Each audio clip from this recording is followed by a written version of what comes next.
It's about time with Rashan's About Time Boxing, aka Mr. Trill 100 Mil. What's up to my About Time Boxing family and the Trill 100 Mil gang? Thank you to every single one of y'all who has been taking out the time to watch the videos, like the videos, share the videos, and leave the comments. If you have not already subscribed to the channel and you're watching this video or any of my videos for the first time, please hit that subscribe button. And don't forget to encourage others to subscribe to the channel. And don't forget to hit the notification button to stay up on the latest, excuse me, with Rashan's About Time Boxing. I know I haven't put up any videos in a little minute, but I recently, had two of my little cousins who passed away. So I want to dedicate this video to both of my little cousins, Abdul Haq Johnson and Hamza Muhammad. So may Allah have mercy on them and make their graves spacious, forgive them for their sins, and grant them Jannah, Al-Firdaus, paradise, inshallah, ameen. So we're going to get straight to it. April 20th at the Barclays, you got Devin Haney versus Ryan Garcia for the WBC super lightweight title. All right, so I believe they both are 25 years old, but you got Devin Haney, who's 31-0 with 15 knockouts, and Ryan Garcia is 25-1 with 20 knockouts. Devin Haney recently came up to 140 after he relinquished his undisputed lightweight championship belts, which was good. Because I said it before, Devin was killing himself to stay at 140. But, but his father, Bill Haney, said the reason they stayed down at, 135 on, was draining us. He said they had a plan and they plan came together. But I always said that if Devin, the reason why, because everybody talk about, oh, Devin ain't got no power. He don't got no power. Regis thought that. You know what I mean? But some people, as they come up and wait, the power come up with them. Everybody is not like that. Like Adrian Broner, I don't think his power really came up with him, because when he fought Paul Malignaggi, it didn't manifest itself, the way that everybody thought. But the fact that Devin was draining himself out, a lot of people didn't look at that. When you draining yourself out to stay at a certain weight, it takes a lot out of you, power, speed, it takes a lot out of you. And this is why Devin caught a lot of flack when he fought Lomachenko. Everybody talking about, he didn't look good, and but he dominated George Kambosos to win the undisputed championship and to retain it. You know what I'm saying? And everybody keep talking about he got wobbled by Jorge Linares, but he didn't go down. Kambosos hit Teofimo Lopez, you know what I mean? I think in the first round of their fight with a straight right hand, boom, set Teofimo right on his ass. So, but I digress a little bit. But nonetheless, Devin Haney and Ryan Garcia, it's going to be a good fight. But Devin Haney is going to dominate this fight and possibly maybe even stop Ryan or make Ryan quit. Now, I don't believe it's going to happen in the first round. And even if it did, I don't believe that Ryan Garcia is going to retire, because Ryan has this thing where he plays these games. I did a video a few years ago when Ryan was, using the whole mental health thing. And, and I was saying like, yo, you got to stop doing that, because you got people out here that's really, really battling serious mental health issues. That's a serious thing. And you out here using it for public sympathy, or you playing around, if you really dealing with issues like that, you're not going to keep making a bunch of videos saying what you're dealing with. Go get some help for it. You know what I mean? And if your mother and your father loves you, you know what I'm saying, that they would tell you like, listen, then maybe you need to shut down for a while. Just like Jamal Charlo. He didn't fight for almost 2 years, or might have been over 2 years. He didn't fight, because he was dealing with a lot of different things, the drinking, but a lot of other stuff he was dealing with mentally and stuff going on in his life. So he didn't want to come back in the ring until he felt like he was, till he dealt with those issues. And when he came back, I thought he put on a beautiful performance against Jose Benavidez Jr. He could have stopped him too. But, if you really dealing with it, then go get help for it. Don't, keep, you know, making these videos, you know, talking about, you know, people, you know, messing with your cards and your phones and all this stuff, and you displaying all this weird behavior. And his father is on some racist stuff, you know, talking about, because they mentioned something about his toupee. He talking about, oh, you got a nappy head. Like, what is that?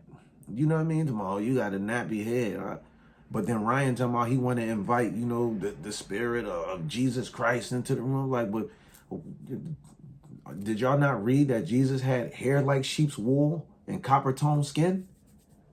They don't say nothing about him having pale white skin or blue eyes or blonde hair or even, you know, stringy, long, dark hair. He said he had copper tone skin and hair like sheep's wool.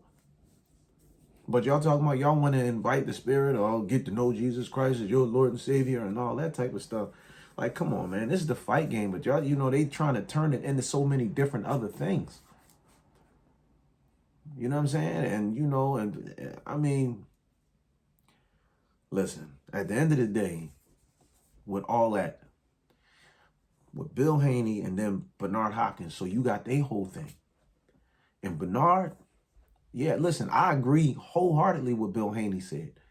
Said Bernard don't care nothing about no black people or doing nothing for nobody or none of that. And that's a fact.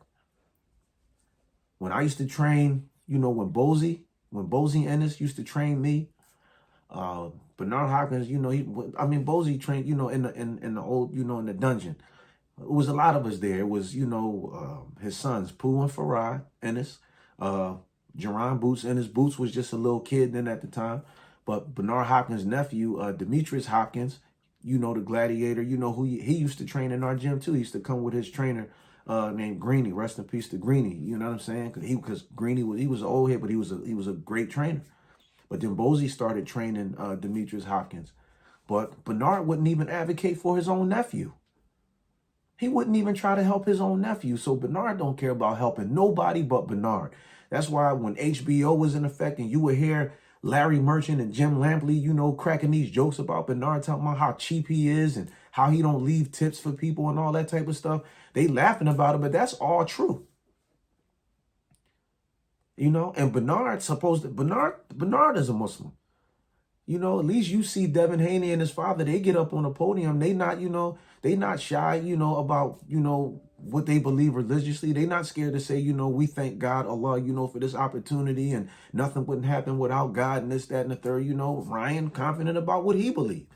You know, if he believed that Jesus is the Lord and Savior of the world, then he can believe that. But you won't find nowhere in the Bible where Jesus said he was the Lord and Savior of the world. Jesus said, our Lord God is one. And he told the people of Israel, worship God, my Lord and your Lord. So he cleared all that up. But, you know, but Ryan is not shy about what he believes.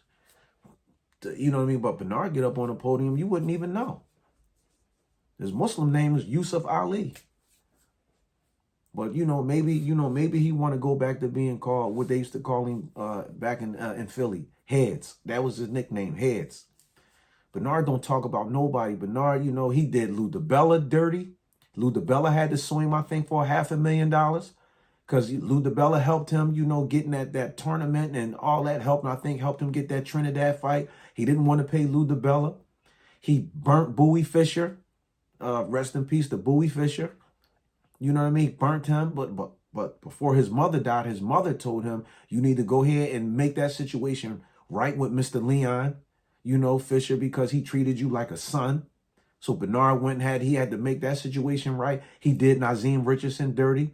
You know what I mean? May Allah make his grave spacious and forgive his sins and grant him Jannah. I mean, he did Nazim Richardson dirty. He did Nazim dirty too. When Nazim had that stroke and when he got sick and he was recovering. And you gonna come out tell people you know, oh, Nazim, he wearing adult diapers and all that type of stuff. And that man was with you in your corner for a long time. There's a lot of people who work with Bernard who didn't make no money. They didn't make a dime. Y'all ain't got to take my word for it. Do your own research. And y'all gonna see. So Bernard don't care about nobody but Bernard. He over there whispering in Ryan Garcia's father's ear, you know, he got this thing with Bill Haney, man, we can go in the bathroom. We can go in the bathroom. All that stuff he talking about, people used to tuck their chains when they seen him coming. Ain't nobody tucked that. I'm from Philly. Ain't nobody tucked their chains when they seen him coming through. Nobody wasn't scared of him like that. His sisters was real nice. His sisters used to work in the Burger King right across the street from the junior high school I used to go to. Both of his sisters worked in there. But Bernard don't, you don't even hear him talk about his brother. I bet you most of y'all probably don't even know Bernard had a brother. His brother's name was Mike. His brother, was murdered in the bar back in the day. But he don't even talk about that because Bernard's selfish. I'm telling y'all, Bernard don't care about nobody but Bernard. So, so it's with all of these, so everybody want to talk about the antics and all this stuff that's going on. Y'all want to put facts out there. Let's put those facts out there. That Bernard is a greedy, tight, stingy miser, and he'll take advantage of anybody to get what he wants. When people used to see him driving, different cars and stuff coming through Philly and all that, man, he'd go to car lots and be like, let me drive the car. People see me driving it. He won't buy the car. Like, just let me drive it. Let me hold it. I'm not going to buy it, though. You know what I mean? But I'll tell people they can come to y'all. Same thing with, with Golden Boy. You know what I mean? Yeah, I'll be a partner with you, Oscar. Yeah, I ain't got to put no money up or nothing like that. Ain't going to cost me nothing. I could just come right in and be a partner with you, and then I can start making money. It's all about what he can get. But even with all that, and I know, I digressed a lot. And, I apologize for that. But with all that being said, it still don't change the fact that April 20th, Devin Haney is going to beat the piss out of Ryan Garcia. And y'all need to look. I know a lot of people probably think Ryan Garcia got a chance. Ryan Garcia does not have a snowball's chance in hell. And everybody looking at the fact he got 20 knockouts and Devin Haney only got 15 knockouts. There's really no big difference. Devin Haney, but Ryan, Devin's 31-0, Ryan's 25-1. And we know that he quit against Tank. And I know some people probably gonna watch this video talking about, oh, well, he got hurt in sparring, so he already had a bruised rib and all that. Ah, man, listen, stop it. I'm not trying none of that. None of it. And I kept telling everybody who was, who kept, down in Devin Haney, I kept telling everybody, I told people, listen, for everybody who thought he didn't look good in his fights against, against Lomachenko,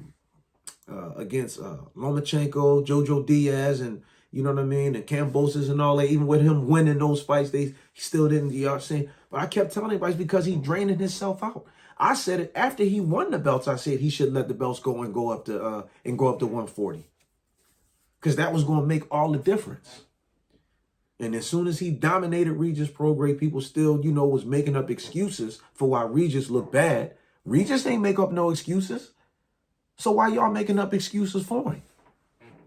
Regis ain't make up not one excuse. He said, hey, listen, he was a lot stronger than I thought. He was a lot faster than I thought. Hey, man, why y'all making up excuses? Because now he don't got to drain himself out. He can make the weight comfortably. So y'all gonna see the difference. I'm telling you. Now, and I'm gonna tell you like this here. If Ryan Garcia, now, styles make fights, and you got different situations for different fights. So when Ryan Garcia was being patient when he fought Oscar Duarte and was looked like he was working on the shoulder roll, that was a fight where he had the opportunity to do that. He's not going to be, he can't think he's going to have that time to be patient, and try to do that against Devin Haney. It's not going to work. He going to get hurt. Devin going to whoop his ass. I'm telling y'all. It's not going to work. Devin is not that type of fighter. And believe me, Devin is levels above Oscar Duarte. Dare y'all say he not. And he going to prove it again, April 20th. I feel like Derek James is bad because he listening to, to Ryan Garcia's father and he making them racist comments or whatever. And he's stuck right there. Oh, I just want to thank y'all. And I just want to be a part of this. Just want to say, and we're going to go out there and run. We're going to be the best. And then Bernard up there. And this fight was undisputed. Like, come on, man, dude. Ryan Garcia, once again, is going, I mean, you got to look at it. Look, what has he really accomplished? The only thing that Ryan has, and why he's, why he's even, because he's a draw. That's why he's a draw. For some reason, the fans like him. The little girls, all that stuff, they like him. So he's a draw. He's a draw for Golden Boy. But I wonder if he gets stopped or lose this fight, is Oscar De La Hoya and Bernard going to get up and abandon him again? Are they going to leave if Ryan Garcia quit again? Because remember, when he got stopped by Tank, they got up and left. And they didn't even come to him to the post-fight press conference. So if he lose this fight, are they going to do the same thing? Is Oscar going to say he was receiving death threats? That's why he didn't show up to the post-fight press conference? If you was receiving death threats, then you should have never even showed up to the fight. But that just goes to show you that they just want to milk Ryan Garcia. And then Ryan up there with Bernard like, yo, you want to squash the beef? You want to squash the beef right now? When Bernard talking about, we ain't never had no beef. We ain't never had no beef. It was beef all through that joint. But Ryan Garcia, I don't know if he got multiple personality disorder. I don't know if he got attention-seeking behavior. But dude, me on one. I don't know what's going on with that kid. But I tell you one thing. He better get his head in the game. Because I'm telling you, he coming there on that, you know what I mean? Whatever it is that he doing now, putting up these videos and all this stuff, you know what I mean? Displaying this weird behavior. And, he go ahead, let him black out in that fight for 1 second. He going to wake up on that canvas.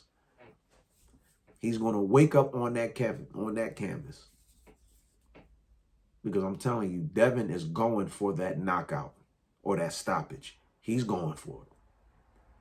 And if Devin don't stop him, well, if Devin stop him, it's going to be midway. I would say midway to late in the fight. I would say between like 5 and 8 or like 6 and 9. If he stops him. If not, he's just going, maybe they might throw in the towel in the 11th or 12th. His father.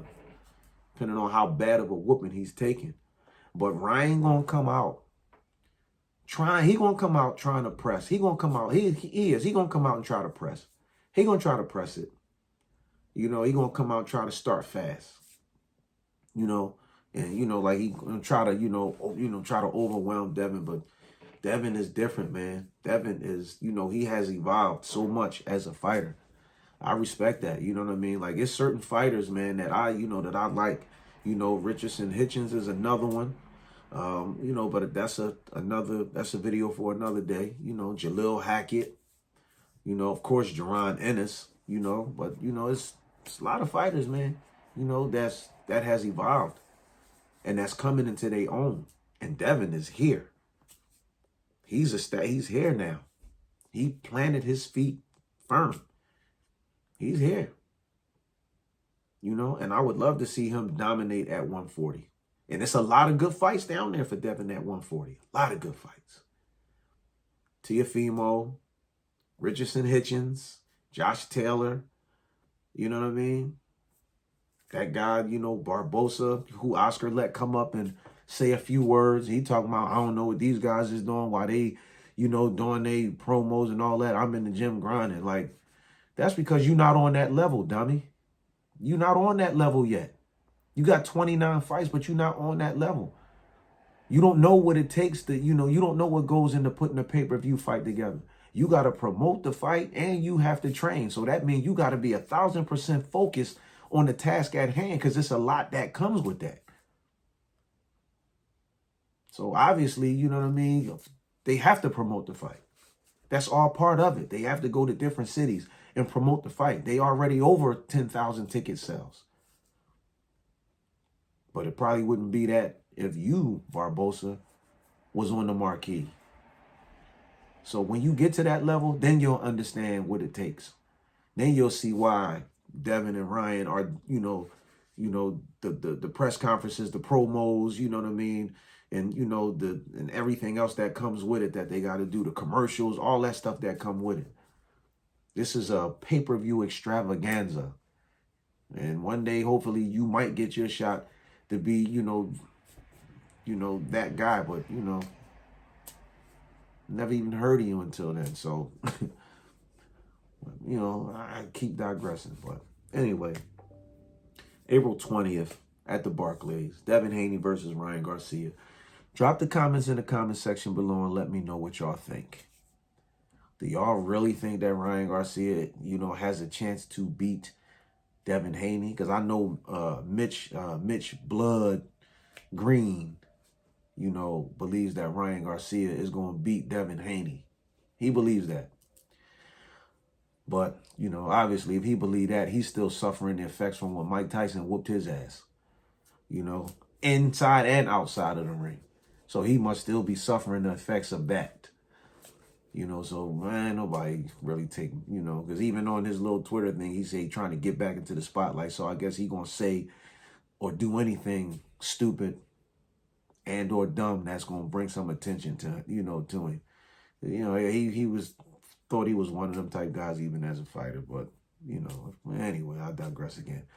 But Ryan Garcia versus Devin Haney, April 20th at the Barclays. Drop the comments in the comment section below. Don't forget to like, share, and subscribe. And don't forget to hit that notification button to stay up on the latest with Rashan's About Time Boxing. This is all I got for now. Until the next one.